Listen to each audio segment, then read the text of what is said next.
All right, so I'm here with the man, the myth, the legend, Jeff Bach here helping me out today. We have decided to move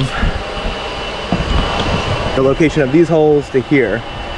So I'm gonna go ahead and fill and epoxy those. And on an unrelated note, these holes had not dried at all. See how it's still tacky? We were assuming that as a temperature, but we looked at the Keel ones, which haven't been in the sun at all, and they are completely dry. So I had to clean that out and re-epoxy it. Our arch is finally starting to look like an arch, which means we can now dry fit the solar panels to make sure they fit properly. Though we've hired welders to construct the stainless steel system, we're heavily involved in the project as a whole, which for the last few days has meant working to install the deck mounts, a process we'll be continuing with today. Okay, that's clear. I have brackets I could put in here. Topping lift. Up, let's see. Yep, it's better if it's up, so that's clear. I think it's gonna be pretty cool. I think it fits nicely. Now we go to work on moving the holes over that Ricky, our welder, drilled a few days ago. We've decided that we prefer to have the support pipes that will be fixed here to be further towards the edge of the stern where there is less slope, so the poles will be less angled and provide more strength to the structure. The holes were drilled while Bill was working on another project, a mistake we won't make again. When they were drilled, the location of the holes inside the locker wasn't considered, and currently they enter into a fiberglass shelf at one time used for propane tanks, but now used for our scuba tanks. The problem is that we can't put the required backing plate in where the shelf is, so it's one more good reason to move the holes. These screws don't even want to budge. What are you guys up to? Since we are moving the holes for the bracket that goes here, which is right here. So we're moving these holes so we get a more vertical support instead of twisted off like that. So I got to go ahead and epoxy these holes and fill them. We figure get this one off too, because those are no longer in use. Smart. Okay. Ooh. Real smooth. Pretty slick. Good job. Inboard. Pretty stuck. Really stuck, because I'll rip off gel coat at this point. Screw is, but it's not budging.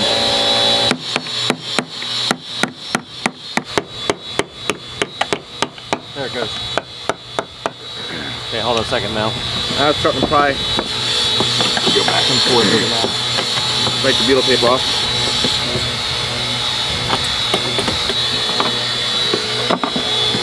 There you go. Other side, other side. There we go. Okay, coming off. Nice.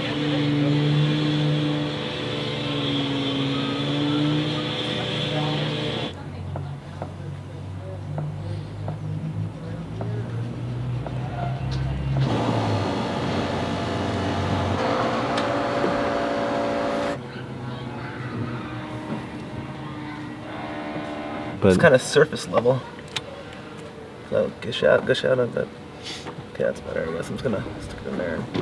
So I'm trying to position myself under the oven light because there's actually no lights in this apartment in the living room. Like Because Mexico. yeah, because Mexico. Things just happened. And I'm also looking out the window at the same time because Brooke and Gary are coming to pick us up, and we're gonna go to the Malecon, which is like the boardwalk. That's what it's called in Spanish, like the boardwalk by the beach, and they have a lot of restaurants and bars. Bill is here, you just can't see him because he's hovering in the dark. Hovering in the dark, but yeah, it should be a good time. Brian and Kaz are coming, and Mormor is actually here right now, and our good friend Jeff Bach. I think that's Brooke and Gary. Okay, let's go. Hey guys! Hey Gary.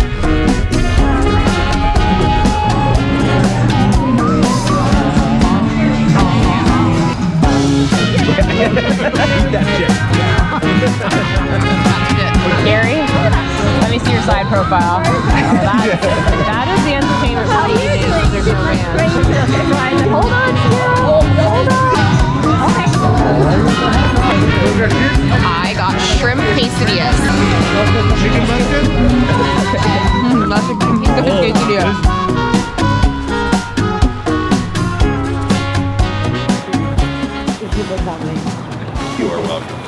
Want to see a hug?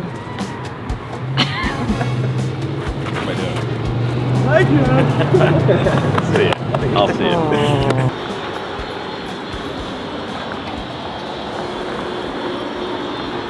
Hi Bill, what are you doing? Mounting vertical support struts, finally. We had to move the holes. You can see we're moving it, I don't know, about ½ inch. I'm gonna go ahead and mark the holes.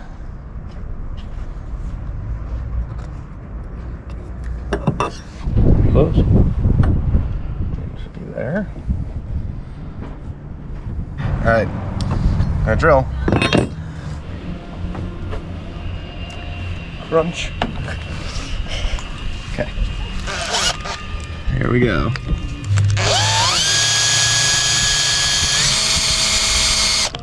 I always start it in reverse to not crack the gel coat. You make a little divot, it doesn't like rip it and bring it on over. So now I should be okay.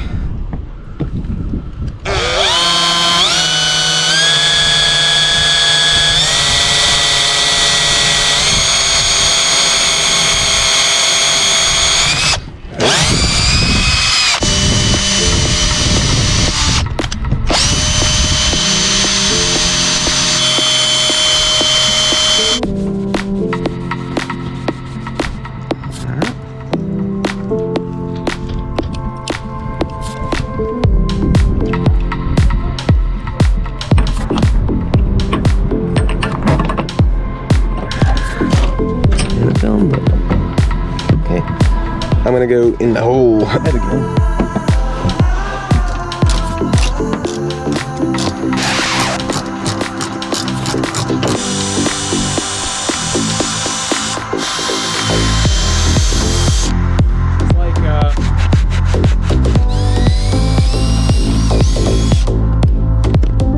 My arm was getting tired.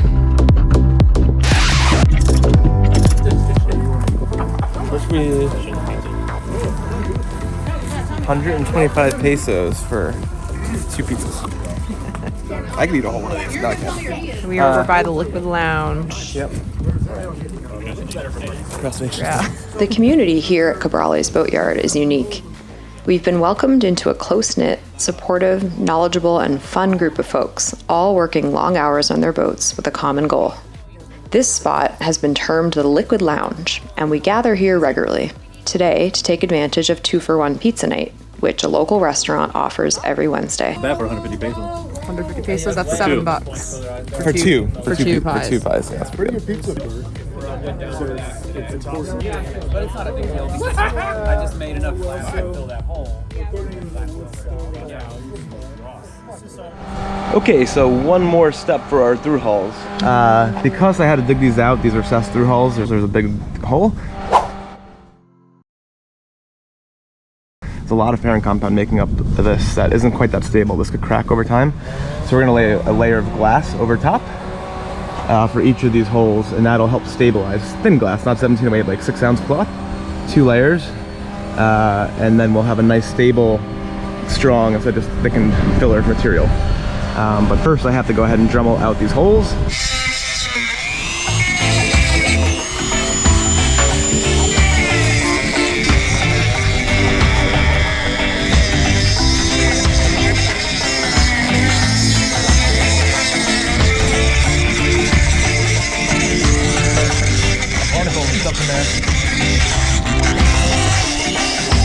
Boat and don't have a dribble, you need to get one. Why do you even own a boat?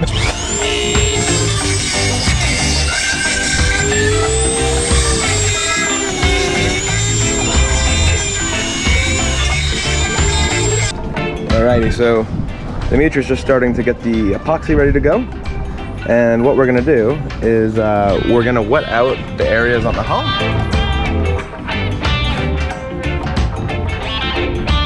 Alright, so we're just painting it on. We'll wait for it to get tacky. Nice quality brush we're using, of course. Start over. Start over. Edit. That didn't happen. Okay. Okay, Start over. yeah, so we're gonna wet it out, and we are gonna allow that to get tacky before we lay the cloth, so the cloth does not slide to the floor. So we'll probably give it 15-20 minutes. Again, that's just to stabilize the large amount of fairing compound we used to bring the flush mounted Thru-Hulls up to the hull level. It's it's sort of just an extra step. I'm sure it'd be fine for a few years or who knows how long, but when we hauled the boat, all the fairing compound was not stable and it had cracked. So we're assuming a layer of like glass will make that better. So it's just sort of like a little extra step. It doesn't take us that much time. It's done, and then it's done properly. They were really cracked, remember that? This we need to stabilize because it's a foam core and it's still a little tacky, so definitely need fiberglass here.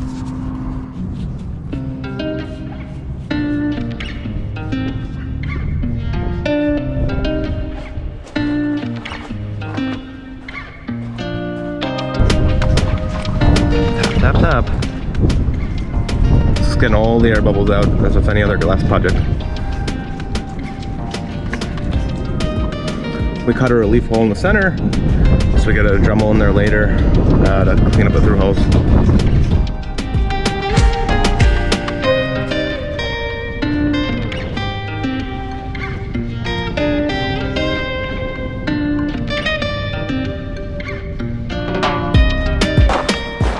Okay, so that was kind of run and gun. We didn't really film it, but all the layers are now on.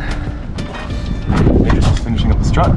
So in the morning when that sets, we'll remake the holes and we'll put a little more fairing compound on there and give it a sand once again. But yeah, this bottom is almost ready for paint.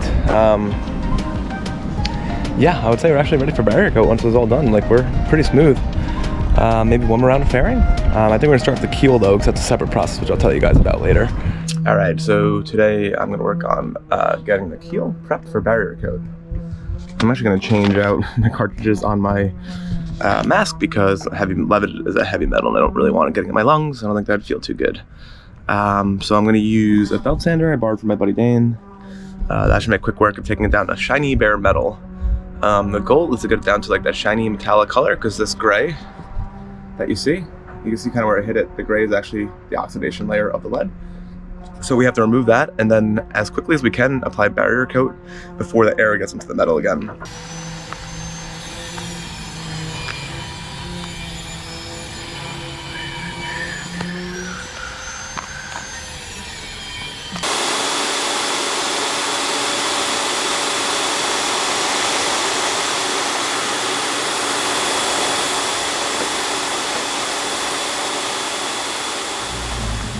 So I got the belt sander on it, but you can see how many little imperfections and dents the sander can't hit. So I'm wondering if I have to go over a fairing compound for the whole thing before I barrier coat this. I just sent an email to Total Boat, because they're really good at the tech support there. Just kind of give me some guidance. Like, I don't know if it's a losing battle here of all these imperfections. I also somehow broke 2 of the sandpapers. I don't know what I'm doing wrong, but it just like ripped. I've never used a belt sander before. Maybe I'm doing something wrong, or I don't know, let me know. After removing the bulk of oxidation of the belt sander, we moved on and did a more detailed sand of the keel with our random orbital sander. So the lead keel is sanded. Obviously better this side on the sun. Just kind of shiny. A bunch of like chunks that need to be faired. But Total Boat Tech Support got back to me like in half an hour. They're really quick. And basically said to go ahead and apply the barrier coat because the fairing compound will stick better to the epoxy-based barrier coat rather than the metal. Now I'm gonna go ahead and wipe down the keel with acetone and start preparing for barrier coat. Pretty good.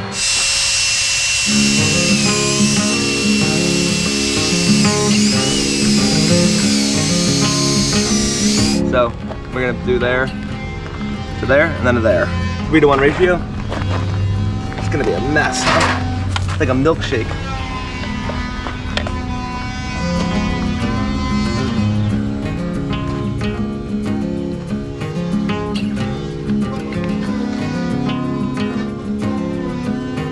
So hard to tell because it's so thick.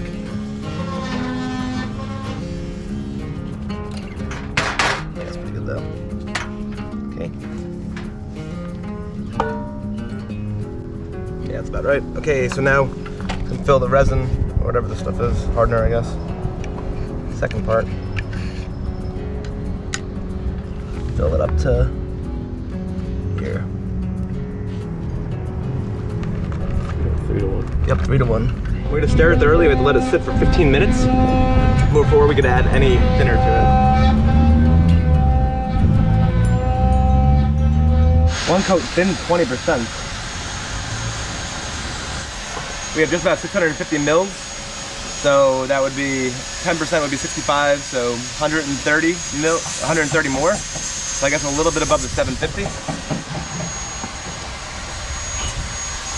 They said to thin it especially extra for the lead keel treatment. So more than it was recommended. 20% this is. I don't know why. Maybe it gets into pores of lead a little differently. I'm just following what Total Boat's tech support team told us. And I waited the required 15 minutes for the epoxy to kick off.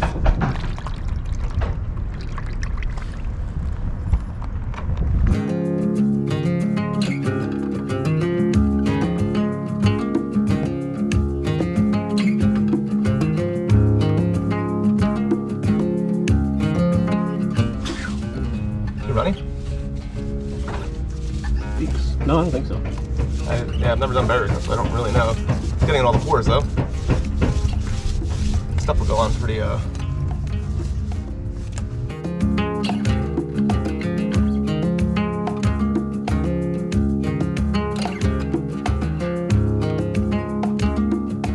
that is 2 coats of barrier coat. It's starting to not be translucent anymore. Yeah, we're just having some beers now, right at the bottom of the boat.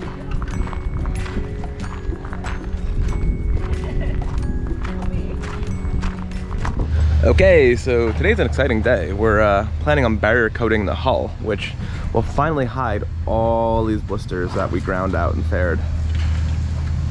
The hull is super smooth now, so we are going ahead, well, Demetrius is actually doing it. We're scuffing the hull with 80 grit just to kind of get any residual off and get it ready for bottom paint. We're then going to hose the hull because it's super dusty. There's been a lot of fiberglass work, a lot of fairing compound done to it. Hose it off, let it dry, and we're gonna mix the barrier coat and yeah, get the hull looking shiny and nice again. I also went ahead, the tape that we put on initially got all chinked up by the sanders as we were doing the waterline, so I put a new waterline on. So that's been done on both sides of the boat. Yeah, this is like one of the more like therapeutic parts when you put all the pretty paint on the boat and you get rid of all the hard work.